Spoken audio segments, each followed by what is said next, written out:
Whiskers ছোট্ট বিড়াল তার দুঃসাহসিক আত্মার জন্য পরিচিত ছিল। তিনি তার আরামদায়ক বাড়ির বাইরে পৃথিবী অন্বেষণ করতে পছন্দ করতেন, প্রায়শই অজানা জায়গায় ঘুরে বেড়াতেন। এক শীতল শীতের সন্ধ্যায় কৌতূহল দ্বারা চালিত হুইস্কাররা বনের মধ্যে অনেক দূরে চলে গেল। রাত নামার সাথে সাথে একটি প্রচণ্ড তুষার শুরু হয়েছিল এবং হুইস্কার্স দ্রুত বুঝতে পেরেছিল যে সে হারিয়ে গেছে। তার ছোট্ট শরীরে ঠান্ডা লেগেছে আর ক্ষুধা তার পেটে চেপে ধরেছে।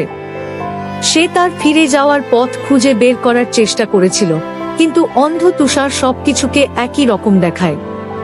যতই দিন গেল, কাঁপুনি দুর্বল হয়ে পড়ল, তার একসময়ের প্রাণবন্ত চেতনা ম্লান হয়ে গেল। তিনি একটি গাছের নিচে কুঁকড়ে গেলেন, কাঁপতে লাগলেন, তার উষ্ণ ঘরের কথা ভেবে এবং যে ভালোবাসা তিনি মঞ্জুর করেছিলেন। তিনি বিশ্বের কঠোরতা অনুভব করেছিলেন, বুঝতে পেরেছিলেন যে জীবন সর্বদা সদয় ছিল না এবং তার উদাসীন উপায়গুলি তাকে বিপদের দিকে নিয়ে গিয়েছিল। তিনি যখন হাল ছেড়ে দিতে চলেছেন, তখন একটি মৃদু কণ্ঠ তাকে ডেকে উঠল। একজন বৃদ্ধ মহিলা জ্বালানি কাঠের সন্ধানে প্রায় হিমায়িত বিড়ালটিকে পেয়েছিলেন এবং তাকে আলতো করে তুলেছিলেন। মহিলার কুটিরের উষ্ণতায় ফিরে হুইস্কার্সকে সুস্থ করে তোলা হয়েছিল। অভিজ্ঞতা তাকে বদলে দিয়েছে, সে আর বেপরোয়াভাবে ঘুরে বেড়ায় না।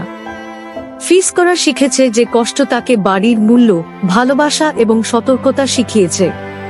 তিনি একটি বুদ্ধিমান আরও সহানুভূতিশীল বিড়াল হয়ে ওঠেন। কঠোর শীত তাকে যে শিক্ষা দিয়েছিল সে সম্পর্কে সর্বদা সচেতন।